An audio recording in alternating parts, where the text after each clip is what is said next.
그전에는 이렇게 전도를 해보면 꼭 이렇게 말하시는 분들이 덜어 있으셨어요.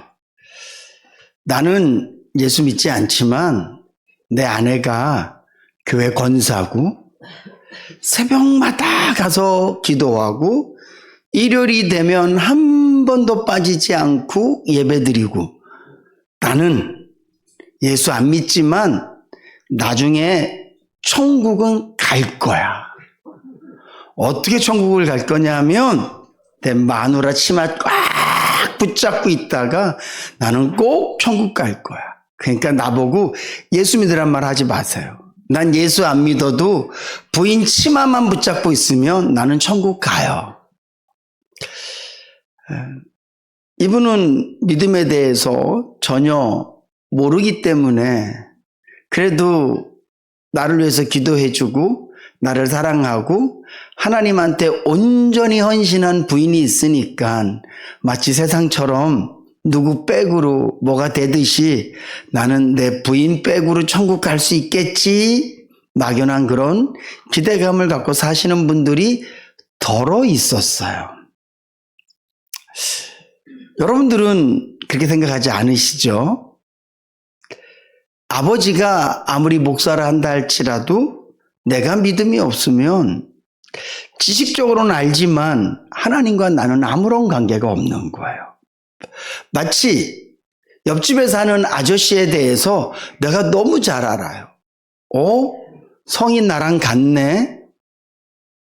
따져보니까 촌수가 좀 있는데 직업은 뭐고 너무 친해져서 월급도 얼마인지 알고 취미가 뭔지도 알고 때로는 같이 밥 한 끼도 같이 먹고 그래서 내가 그 사람에 대해서 너무 잘 안다고 생각해요. 심지어는 그 집 아들보다 내가 그 아저씨를 더 잘 알 수도 있어요. 심지어는 그 집 부인보다 내가 그 아저씨를 더 잘 알 수도 있어요.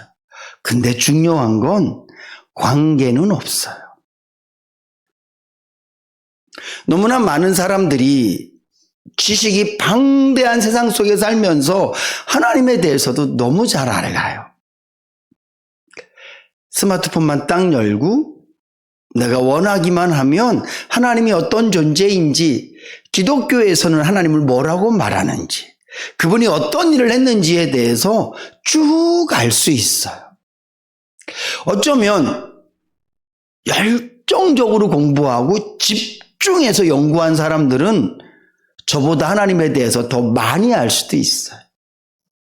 헬라어로 하나님을 얘기하고 막 정말 원어를 써가면서 성경을 얘기하면서 제 코를 싹 죽일 수도 있어요. 근데 중요한 건 마음에 믿음이 없으면 하나님과는 관계가 없어요.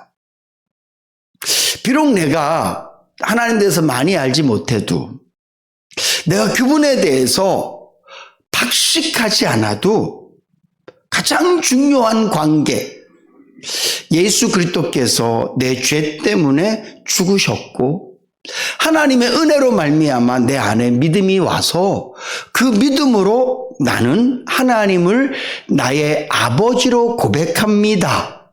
그 믿음이 있으면 그 사람은 때로는 하나님에 대해서 아는 지식이 부족할 수도 있고 아직은 그의 인격이라든가 신앙이 연약해서 하나님께서 원하시는 삶을 다 못 산다 할지라도 하나님과의 관계는 아버지와 자녀의 관계이기 때문에 이 땅에서의 삶이 끝나면 아버지 집으로 인도함을 받을 줄로 믿습니다. 누구 믿음이요? 자기 믿음이어야 돼요. 뿐만 아니라 우리가 똑같이 예수를 믿지만 각자마다 믿음의 크기가 조금씩 달라요. 천국 가는 믿음은 똑같지만 제가 늘 말씀드리지만 하나님의 말씀을 아는 것이 믿음이고 깨닫는 것이 믿음이고 그리고 그 말씀대로 행하는 것이 믿음인데 말씀을 아는 믿음, 말씀을 깨달은 믿음, 말씀을 행할 수 있는 믿음은 각자 조금씩 달라요. 그래서 주님께서도 때로는 제자들에게 이 믿음이 연약한 자들아, 믿음이 적은 자들아 이렇게 믿음을 꾸짖으시죠. 오늘 여러분들도 자기 믿음으로 사는 거예요. 어떤 사람은 똑같은 상황이 있는데 믿음이 있으면 하나님께서 알아서, 어련히 알아서 잘하시겠어. 비록 내가 힘들고 어렵지만, 내가 비록 고달프지만 나는 내 인생에 대해서 의심하지 않아. 그리고 그 믿음이 있어서 나는 이것도 나에게 유익하리라고 믿어. 하나님은 내 인생의 연출자시기 때문에 내가 만나는 모든 사람들도 그분 이미 다 섭외하신 거야. 좋은 사람만 섭외해서 내 옆에 두시는 게 아니라 때로는 힘들게 하는 사람도 내 옆에 두기도 하시고, 하나님이 나를 위해서 소품을 많이 두셨는데 어떤 소품은 내가 너무 좋아하는 그런 소품이기도 하지만 어떤 소품은 내가 싫어하는 고난, 가시, 이런 소품도 하나님이 두신 거야. 하나님께서 나에게 이런 것을 두셨다면, 내 몸에 가시가 있고 내 관계에 가시가 있고 내 만남 속에서 가시가 있다면 그것도 하나님이 허락하신 거라면, 왜? 그분이 내 인생의 연출자시니까, 그분이 내 인생의 감독이시니까 유익할 거야. 내 삶이 이만큼 지나고 나면 모든 것이 다 은혜였습니다 라고 내가 고백하게 될 거야. 이런 믿음이 있는 사람은요, 고난이 있으면 힘들고 어려워요. 때로는 울기도 해요. 그러나 실망하고 좌절하고 자기 인생에 대해서 어두움으로 색칠하지 않아요. 반면에 똑같이 예수를 믿지만 믿음이 적으면, 믿음이 부족하면, 다른 말로 하면 하나님을 의지하는 의존도가 약하거나 하나님의 말씀을 믿는 믿음의 수치가 약하면 계속 의심해요. 똑같이 길을 걸어가는데 한 사람은 주와 같이 길 가는 것 즐거운 일 아닌가 그러면서 그 길을 가고, 또 한 사람은 끊임없이 이게 맞나? 하나님 왜 이러시지? 나 예수 믿는 거 맞나? 하나님 나 사랑하는 거 맞나? 그런 의심을 하며 살아간다고요. 이게 목사가 누구냐에 따라서 달라지는 게 아니라, 부모가 누구냐에 따라 달라지는 게 아니라 내 믿음에 따라 달라져요. 그래서 우리는 예수를 정말 믿으면 남 탓할 필요가 하나도 없어요. 상황을 탓할 필요도 없어요. 우리는 끊임없이 내 믿음을 점검해 봐야 돼요. 왜냐하면 성도는 믿음으로 살기 때문에 그래요. 사실 저는 오늘 이 말씀의 영감은 분당 우리 교회 이찬수 목사님 설교의 쇼츠를 보고 제가 와, 그리고 은혜 받고 난 다음에 나도 설교해야 되겠다, 그런 마음을 갖고 말씀을 묵상했어요. 이분이 이 본문 말씀을 갖고 어떤 말씀을 전했냐 하면 다음 세대 교육에 대해서 설교를 한 거예요. 그러면서 제가 본 내용은 이런 내용이에요. 자꾸 부모들이 자식들에게 자기 믿음을 강요한다. 야, 아빠가 예수를 믿어보니까 이렇더라. 엄마가 예수를 믿어보니까 이렇더라. 마치 사울 왕이 골리앗과 싸우러 나가는 다윗에게 자기의 갑옷을 입혀주잖아요. 자기의 칼을 주는 거예요. 근데 맞지 않아요. 만약에 다윗이 사울 왕의 갑옷을 입고 칼을 들고 나갔다면 골리앗을 절대 못 이겼을 거라는 거죠. 그러면서 우리가 다음 세대에게는, 우리 자녀들에게는 그들이 하나님을 체험한 믿음을 가질 수 있도록 도와줘야 된다는 거죠. 그러면서 사울 왕이 봤을 때 다윗의 그 물맷돌, 그가 주머니에 넣은 돌 몇 개는 아무것도 아닌 것처럼 보여지지만 다윗에게는 하나님을 경험한 믿음이다. 와, 제가 그 말씀 듣고요, 역시 은혜 많이 받았어요. 야, 이걸 이렇게 푸는구나. 대박. 멋지다.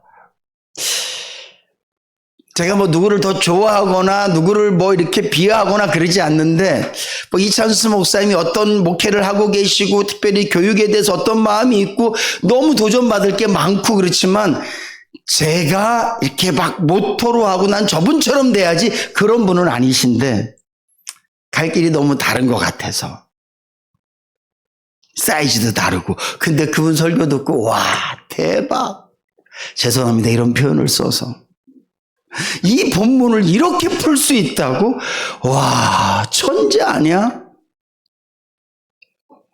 그래서 은혜를 흠뻑 받았어. 30초 쇼츠를 보고 제가 한 3시간짜리 설교를 들은 것처럼 마음이 너무 흡족했어요. 그리고 난 다음에 내가 이 말씀으로 우리 성도들에게 설교해야지, 그러면서 가진 또 제가 묵상한 것이 오늘 이 설교예요. 맞아요.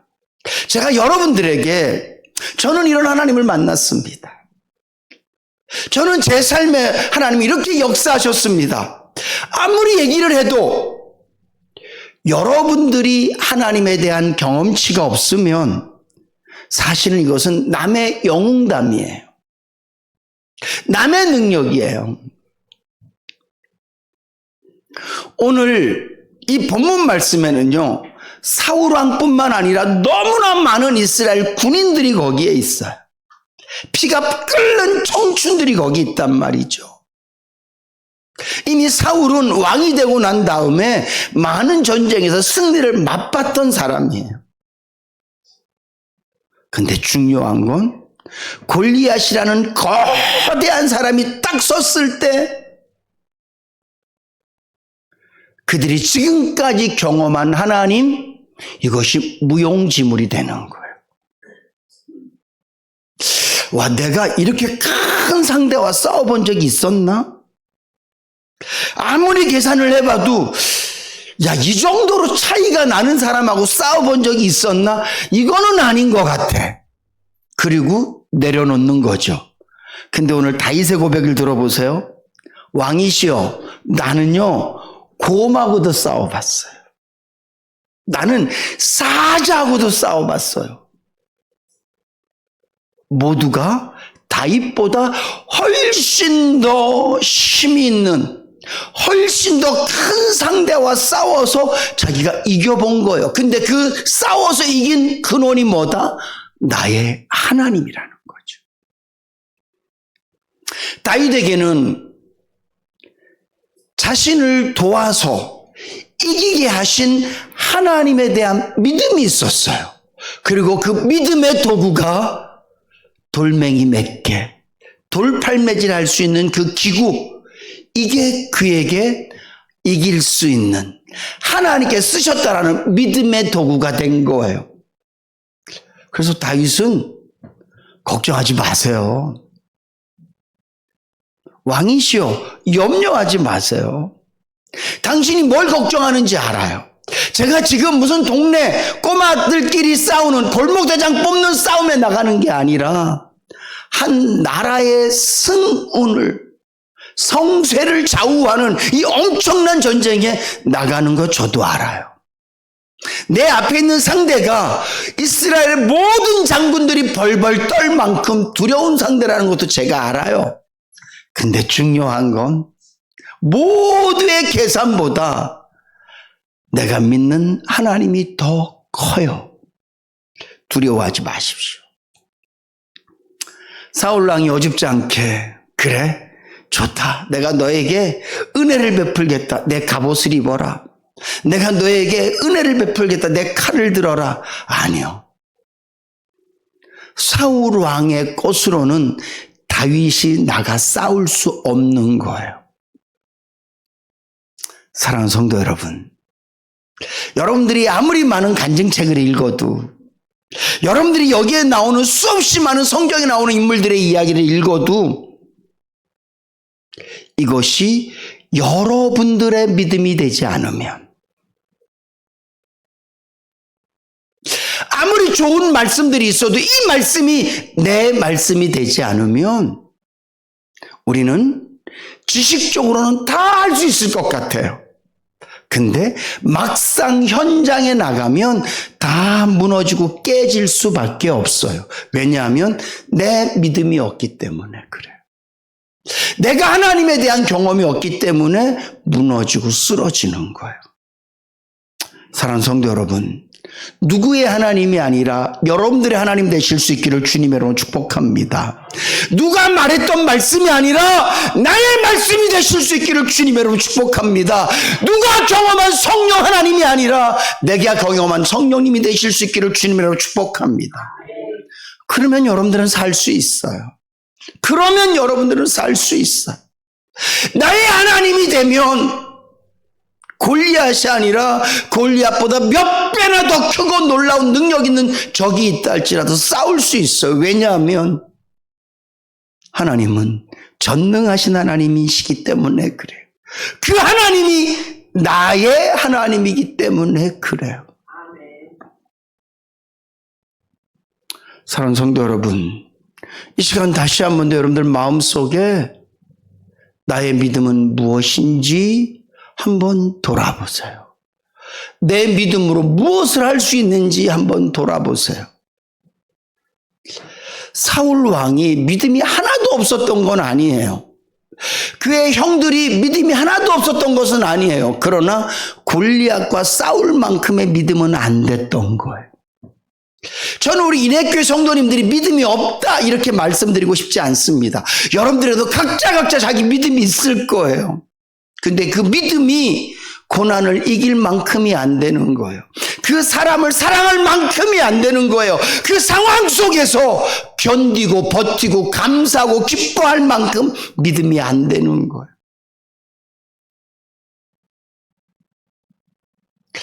저는 우리 모두가 우리의 믿음을 자꾸 키워서 마치 다윗이 양을 치면서 처음에는 조그만 일들, 작은 어려운 일들을 믿음으로 감당해내고 계속 하나님을 의지해서 결국 그의 고백처럼 곰도 사자도 물리쳤던 그런 큰 믿음이 된 것처럼 우리 인해교회 모든 성도님들이 이 땅을 살아가면서 믿음으로 모든 것들을 감당해내고 승리해낼 만큼 믿음을 키워가실 수 있기를 주님의 이름으로 축복합니다.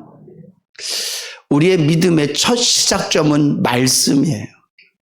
믿음은 들음에서 나고 듣는 것은 우리가 하나님의 말씀에서 나오는 거예요.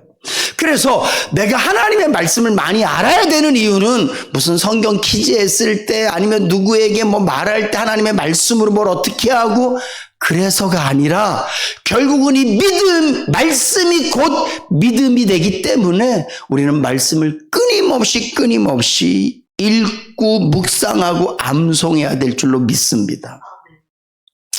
저에게 하나님의 말씀은 약간 차에 넣는 기름 같아요. 저는 하루 종일 어떤 생각을 제일 많이 하나 봤더니만 저는 말씀 묵상을 제일 많이 하고 있더라고요. 거의 끊임없이 저는 말씀을 생각해요. 내 안에 의심이 생기면 말씀 묵상해요.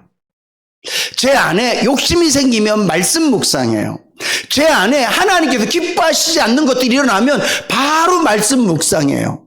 그리고 아무런 일도 일어나지 않을 때도 여전히 저는 계속 말씀을 묵상하고 있더라고요.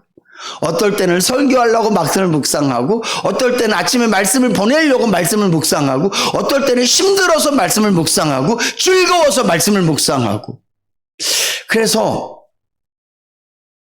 죄송한 표현이지만 제 머릿속에서는 하나님의 말씀이 거의 끊이지 않고 릴레이 하듯이 슬플 때 말씀을 묵상하다가 좋을 때 또 다른 바톤의 말씀으로 묵상되어지고 또 내 마음에 죄가 부글부글 끓으면 또 다른 말씀으로 바톤이 나에게 주어지고 그래서 저는 진짜 제가 이 말씀을 묵상하면서 드는 마음이 참 감사하다.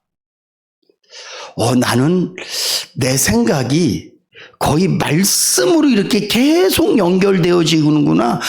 진짜 감사하다. 그러면서 시편 119편 말씀에 청년이 무엇으로 자기 마음을 깨끗게 할 수 있겠습니까? 내 마음을 깨끗게 하려고 주의 말씀을 마음에 두었습니다. 주의 말씀은 내 발의 등이고 내 길의 빛입니다. 하나님의 말씀은 내 생명입니다. 이런 말씀들이 다 마음속에서 이해가 되고 마음속에서 이게 확 믿어져. 맞습니다, 하나님. 하나님의 말씀은 내 길의 빛이세요. 저는 여러분들에게도 하나님의 말씀으로 계속 여러분들의 심령 가운데 채우며 사실 수 있기를 주님의 이름으로 부탁드립니다. 그래서 한 가지 제안을 합니다. 한 2주 전에 김성근 전사님을 만났는데 요즘 자기네 교회에서 뭘 한다는 거예요. 뭐 하는데요? 그랬더니만 성경 말씀 읊조리기를 한다는 거야. 딱 그래서 감이 딱 왔어. 아, 그래요? 그러면서 손가락에 반지처럼 끼워서 개수하는 걸 사셨더라고. 뭐예요? 그랬더니만 말씀을 한 번 읊조릴 때마다 누르는 거야. 근데 이걸 누가 하냐 봤더니만 성화자매라고 동생 있잖아요. 막내 동생이 다니는 교회에서 그거를 한대. 눌러서 한 말씀을 일주일 동안 1000번을 읊조린다는 거야. 자기도 그거 한다고 막 그래. 목욕탕 갔는 데서도 계속 이러고, 축구하다가도 이러고 있고, 제가 하루 일 같이 일했거든요. 일하다가도 이러고 있어요. 그래서 제가 담임 목사를 야 성근이 형님 이거 하던데 우리 교회에서 그거 한다는 거야. 나도 해보려고. 해보세요 형님. 좋아요. 여러분, 내일부터요 우리 조혜정 집사님이 낮 12시가 되면 제가 설교했던 본문 중에서 한 구절을 교회 단톡방에 올릴 거예요. 일주일 동안 똑같은 말씀을 한 2번 올려주면 어떨까? 아침에 한 번, 낮에 12시에 한 번. 그럼 여러분들 이걸 계속 읽으세요. 외우려고 그러지 마세요. 이거 우리 암송 아니에요. 읊조리다라는 표현이 여러분들에게 어떨지 모르겠지만 말씀을 계속 입에 달고 사시는 거예요. 하나님께서 여호수아에게 하나님 내가 모세처럼 가나안 땅 정복할 수 있을까요? 이 백성들이 나를 따라올까요? 야, 왜 네가 하려 그래? 왜 네가 전쟁에서 이기려 그러는 거야? 왜 네가 위대한 지도자가 되려고 하는 거야? 네가 하려 그러지 마. 너는 하나만 해. 내 말씀을 주야로 묵상해. 그리고 그 말씀대로 살아봐. 그러면 내가 할게. 사랑하는 성도 여러분, 지금도 하나님께서는 동일하게 일하시는 줄로 믿으시기 바랍니다. 어떤 사람에게 말씀을 묵상하고 말씀대로 살려고 발부둥 치는 사람에게 하나님은 역사하실 줄로 믿습니다. 이게 여러분들의 믿음이 되셔야 돼요. 부탁드릴게요. 1000번은 못 하시더라도 최소한 하루에 10번 이상씩은 하세요. 김성근 전사님이 이렇게 말씀하시더라고요. 50번을 하면 누구나 다 외울 수 있대요. 자기도 머리가 그렇게 썩 좋진 않은 것 같은데 한 50번 하니까 외워지더래요. 그러면 50번 이후부터는 안 봐도 돼요. 다시 말씀드려요. 말씀을 외우는 운동을 하자는 얘기가 아니에요. 하나님의 말씀을 우리 마음에 좀 두고 살자고요. 조금만 힘들면 걱정하는 마음으로 가득 채우고, 조금만 누가 나를 아프게 하면 미워하는 마음으로 가득 채우고, 조금만 나의 없는 모습을 보면 미래를 향해서 걱정하는 이런 내 마음의 상태를 말씀으로 좀 바꿔보자고요. 세상의 어두움은 되게 자연스러워요. 요즘은 8시가 넘으면 밖이 깜깜해져요. 그러면 여러분들은 깜깜하게 그냥 사세요? 그렇지 않잖아요. 불을 켜시지 않습니까? 우리의 심령도 마찬가지예요. 우리의 심령이 언제나 낮을 수는 없어요. 우리의 심령이 언제나 기쁠 수는 없어요. 자연스럽게 우리의 심령에도 밤은 와요. 그때 여러분들이 세상에 어두움이 오면 불을 켜듯이 이 땅에서 내가 사는 동안 내 마음의 어두움이 오면 말씀의 불을 켜실 수 있기를 주님의 이름으로 축복합니다. 말씀은 진짜 빛이에요, 여러분. 한번 해보세요. 그래서 여러분들이 하나님의 말씀이 이렇게 능력이 있구나라는 것을 스스로 입증해 보세요. 저는 이미 입증이 됐어요. 이미 저에겐 실험이 끝났어요. 신용이에게 하나님의 말씀은 진짜 능력이에요. 제가 목사답게 살아갈 수 있도록 돕는 것이 하나님의 말씀이고요. 내가 하나님의 자녀답도록 살아갈 수 있도록 끊임없이 마음을 움직이는 것도 말씀이에요. 사람들이 저에게 얼마나 많은 말을 하겠어요. 목사님들이 저에게 얼마나 많은 조언들을 하겠어요. 저에게 얼마나 많은 이야기들을 하겠냐고요. 근데 중요한 건 그 수없이 많은 말들이 나를 세워주지 않아요. 오히려 걱정하게 만들고 화나게 만들고 짜증나게 만들어요. 근데 하나님의 말씀으로 제 마음이 채워질 때 제가 다시 오롯이 하나님 앞에 바르게 서지더라고요. 슬픔? 네, 사그라들어요. 걱정? 맞아요, 사라져요. 염려? 흐릿해져요. 하나님의 말씀의 빛이 밝아질수록 우리의 인생은 하나님께서 주신 은혜로 환해질 줄로 믿으시기 바랍니다. 꼭 해주세요. 꼭 해주세요. 한 분도 빠짐없이. 다시 말씀드리지만 내 믿음으로 사는 거예요. 구목사가 이렇게 열내가며 설교한다고 해서 여러분들의 삶이 바뀔 것 같습니까? 천만에요. 들을 때는 그런 것 같은데 한번 해볼까? 해보지 않으면 누구나 다 실패해요. 제 딸이라도 마찬가지고 제 아내라도 마찬가지고요. 나와 어떤 친분이 있다 할지라도 내 믿음 되지 않으면 누구의 믿음으로 내가 사라지지 않는단 말이에요. 내일부터 우리 조혜정 집사님이 제가 일주일 전에 말씀드렸어요. 제가 이런 설교를 하려고 합니다. 그거 좀 해주실 수 있겠습니까? 흔쾌히 제가 하겠습니다. 쉽지 않아요. 뭐든지 꾸준히 하는 거 쉽지 않거든요. 올려주실 거예요. 여러분들은 꼭 시간 날 때마다 봐주세요. 시간 날 때마다 읽어주세요. 계속 읽다 보면 기도하는 마음으로 주님, 조혜정 집사님 오늘 본문으로 어떤 말씀 올릴지 전 잘 모르겠지만 하나님, 저도 이 말씀대로 믿습니다. 그럼 계속 그 말씀 내가 기도하는 마음으로 읽는 거예요. 그리고 계속 내 입술로 하나님 앞에 읊조리는 거예요, 진짜. 주여 나를 불쌍히 여겨 주시옵소서. 나에게도 다윗과 같은 믿음을 주시옵소서. 이 믿음이 내 믿음 되게 하여 주시옵소서.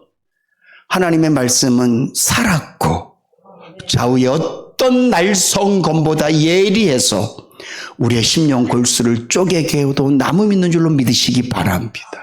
저는 이 말씀의 능력을 믿어요.